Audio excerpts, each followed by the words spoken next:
रंगू और रीमा नदी किनारे बैठकर बातें कर रहे थे। रंगू जी, मेरा बस चले तो मैं उस सुंदर कबूतर को जिंदा जला दूं। अरे रीमा, अगर मेरा बस चले तो मैं उस छोटी चिड़िया को जान से मार दूं, क्योंकि वो मेरा हर तरफ चोरी का बांडा फोड़ती है। वो दोनों नदी पर बैठे बातें कर रहे थे। तभी वहां पर एक अनजान पक्षी आ जाता है। अरे मैं दूसरे जंगल से आया हूँ और हमें खबर मिली है कि तेज बारिश होगी और बारिश के साथ तूफान भी आएगा। जल्दी से ये जंगल खाली कर दो। अभी मैंने और पंछियों को भी बताना है। ठीक है ठीक है, अब दूसरे जंगल के पंछियों को बताओ। मैं अपने जंगल के पंछियों को खुद ही बता दूंगा। ठीक है, तुम बता दो, कोई रह ना जाए। अब मैं चलता हूँ। ये खबर देकर वो अनजान पक्षी चला जाता है। वो दोनों तो एक दूसरे का मुंह देख रहे थे। अरे रीमा, ये सही मौका है सारे पंछियों को मजा चखाने का। अब तुम देखती जाओ, ये हम खबर किसी को नहीं बताएंगे। हाँ रंगू जी, आपने बिल्कुल सही कहा। चलो अब हम जल्दी से चलते हैं, अपना सामान बांध लेते हैं और ये जंगल छोड़कर कहीं और चले जाते हैं। वो दोनों जल्दी से अपने घर चले जाते हैं। अपना सारा जरूरी सामान बांधकर जंगल छोड़ के जाने लगते हैं। तभी लाड़ो और मिट्ठू तोता उन्हें देख लेते हैं। इतने सारे सामान के साथ जाता देखकर लाड़ो उन्हें आवाज लगाती है। रंगू भैया, आप कहाँ जा रहे हो? यहाँ आओ। वो दोनों उनके पास आ जाते हैं। अरे कालू गोरी, तुम कहाँ जा रहे हो? आपको इससे क्या, हम कहीं भी जाएं, हमारी मर्जी है। अरे रीमा भाभी, क्या हुआ? मिट्ठू भैया ने तो ऐसे ही पूछ लिया था, अब तो खामखा ही गुस्सा करने लगी हो। अरे चलो हटो हमारे रास्ते से। अरे कमजोर चिड़िया, जब चाहो हम पे तांका झांकी करती रहती हो। चलो हटो हमारे रास्ते से, हमें जाने दो।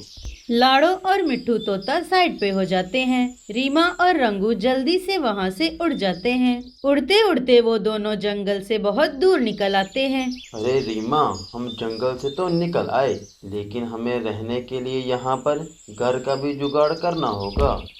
हाँ रंगू जी, लेकिन आप चिंता नहीं करो, वो देखो हमें बना बनाया घर मिल गया। मुझे पक्का यकीन है ये घर खाली होगा। चलो हम जल्दी से इस घर में चले जाते हैं। दोनों जल्दी से घर के अंदर आ जाते हैं। ये घर खाली था, घर में कोई भी नहीं था। देखो रंगू जी, हमें बना बनाया घर मिल गया, हमें मेहनत भी नहीं करनी पड़ी। अब हम सुकून से रहेंगे और हमारे दुश्मन मरेंगे। ऐसा कहकर दोनों खूब हंसते हैं। देखते ही देखते रात हो जाती है। आधी रात के बाद ही मौसम बिगड़ने लगता है। आंधी तूफान के साथ साथ तेज बारिश शुरू हो जाती है। तेज तूफान कमजोर घरों को अपनी लपेट में ले रहा था। सुंदरी, हमारे घर टूट रहे हैं, चलो हम लाडो चिड़िया के पास चलते हैं। अजी, हमारा घर तो नया था, फिर क्यों टूट गया? सुंदरी भागो, जल्दी मेरे पीछे आओ, अपनी जान बचाओ। पिंकी बेटा, यहाँ आओ, मेरे पास आ जाओ, मुझे कस के पकड़ लो, हमारा घर हिल रहा है। माँ, मुझे बहुत डर लग रहा है, हमारा घर कितनी जोर से हिल रहा है, कहीं हमारा घर टूट ना जाए। लाड़ो का घर जोर जोर से हिल रहा था। तभी अचानक धड़ाम से नीचे गिर जाता है। उसी समय सुंदर कबूतर भी अपने परिवार के साथ वहाँ आ जाता है और लाड़ो और पिंकी की जान बचाता है। सुंदर भैया, आपका बहुत शुक्रिया, आपने समय पे आके मेरी और मेरी बेटी की जान बचाई। लाडो, हमारा घर भी टूट गया था, हम पनाह लेने के लिए तुम्हारे घर आए थे, लेकिन जब तुम्हें देखा तुम दोनों भी अपने घर के नीचे दबे थे, फिर मैंने तुम दोनों को बाहर निकाला। लाड़ो और सुंदर कबूतर का परिवार एक पेड़ पे बैठा था। तभी वहाँ पर मिट्ठू तोता और उसका परिवार भी आ जाता है। अरे सब पंछियों, मेरी बात सुनो, हमें अगर अपनी जान बचानी है तो इस जंगल से बाहर जाना होगा। मैंने आज तक अपनी जिंदगी में इस तरह का तूफान नहीं देखा। अरे तोते मियाँ, आपने ठीक कहा, ये सिर्फ एक ही पेड़ बचा है जिस पर हम बैठे हैं, बाकी सारे पेड़ पानी में डूब चुके हैं। चलो जल्दी चलो, हम यहाँ से चले जाते हैं, वरना ये भी पेड़ पानी में डूब जाएगा। पूरे जंगल में चारों तरफ पानी भर रहा था। वो जैसे तैसे सारे जंगल से बाहर निकलते हैं। दोस्तों, अब हमें बारिश से बचने के लिए कुछ करना होगा, हमें कोई आसरा ढूंढना होगा, वरना हम बारिश में उड़ते उड़ते बीमार पड़ जाएंगे। हमें कहीं रुकना होगा। अरे लाडो बहन, वहाँ पर एक घर दिख रहा है, चलो हम वहाँ से मदद मांगते हैं। सारे पक्षी घर के पास आ जाते हैं और दरवाजा खटखटाने लगते हैं। कोई है क्या इस घर में? दरवाजा खोलो, हमें अंदर ले लो, कोई हमारी मदद करो। अरे अरे वाह, अभी तो तुम सब लोग जिंदा हो, इतने तेज तूफान में मरे नहीं। वाह क्या बात है। कोई बात नहीं रंगू जी, अगर नहीं मरे तो अब मर जाएंगे जब घंटों बारिश में रहेंगे, और सबसे पहले लाड़ो और उसकी बेटी मरेगी। रंगू भैया, मुझे अब समझ आया कि आप लोग जंगल छोड़ के क्यों भागे थे। आपको सब पता था, लेकिन आपने फिर भी नहीं बताया, हमें वहाँ मरने के लिए छोड़ दिया। आपने अच्छा नहीं किया। अरे लाड़ो, तेरी वजह से मैंने बहुत दफा मार खाई, कभी चोंच टूट गई और कभी मेरी पूंछ जल गई। अब तेरी बारी है। अरे रंगू भैया, ऐसा मत करो, हमारे घर टूट गए हैं और हम बारिश में भीग रहे हैं और हमारे बच्चे भी साथ हैं, ये बेचारे बीमार पड़ जाएंगे। हम पर रहम करो और हमें अंदर ले लो।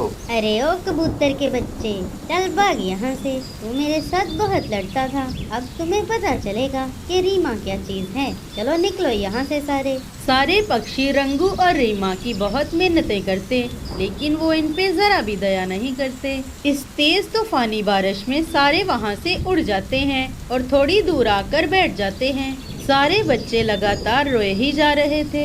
लाड़ो बहन, पिंकी का शरीर तो बहुत गर्म हो रहा है, मुझे लगता है कि इसको बुखार हो गया है। अरे नहीं मिट्टू भैया, मैं मेरी बेटी को कुछ नहीं होने दूंगी। अब मैं उसके लिए घर बनाऊंगी, अब मैं चुप नहीं बैठूंगी। लेकिन लाड़ो, इस तूफानी बारिश में हम कैसे घर बनाएंगे? हम सारा सामान कहाँ से लेकर आएंगे? इतना अंधेरा हो रहा है, इस अंधेरे में हम कहाँ जाएंगे? सुंदरी ने ऐसा कहा ही था, तभी लाड़ो की नजर धनिये के खेत पे जाती है। साथियों, वो देखो, धनिया का खेत है। हम सब धनिया का घर बनाएंगे, तुम सब मेरी मदद करो। सारे जल्दी जल्दी धनिया तोड़कर लाने लगते हैं। लाड़ो जल्दी से घर बनाने का काम शुरू करती है। लगातार 1 घंटा काम करने के बाद आखिर घर बनकर तैयार हो जाता है। देवा लाड़ो, तुमने तो कमाल कर दिया, 1 घंटे में ही धनिया का घर बना दिया।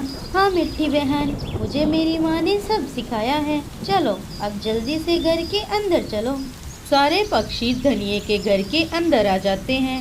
अंदर आके वो सुख का सांस लेते हैं और मजे से रहने लगते हैं। इधर रंगू और रीमा घर में घोड़े बेचकर सो रहे थे। तभी घर का मालिक चील जोर जोर से दरवाजे पर दस्तक देता है। अरे ये कौन है जो मेरे घर में घुस के बैठा है? चलो अभी मैं खिड़की से देखता हूँ। रंगू जी, मुझे लगता है लाड़ो और बाकी पंछी फिर से आ गए, लेकिन अब हम दरवाजा नहीं खोलेंगे। अरे क्या कहा तूने कि तू दरवाजा नहीं खोलेगी? चलो अभी मैं देखता हूँ अंदर आके तुम्हें। ये मेरा घर है और तुम लोग अंदर कैसे घुसे? चील खिड़की से अंदर आ जाता है। आते ही दोनों को वो पीटने लगता है। रीमा और रंगू को मार मार के वो घर से बाहर निकाल देता है। आइंदा से मेरे घर के पास भी ना दिखना, वरना जान से मार दूंगा। चलो निकलो अब यहाँ से। हाय रे, बहुत मारा रे। रंगू जी, मेरे सर से तो खून निकल रहा है, बहुत मारा रे।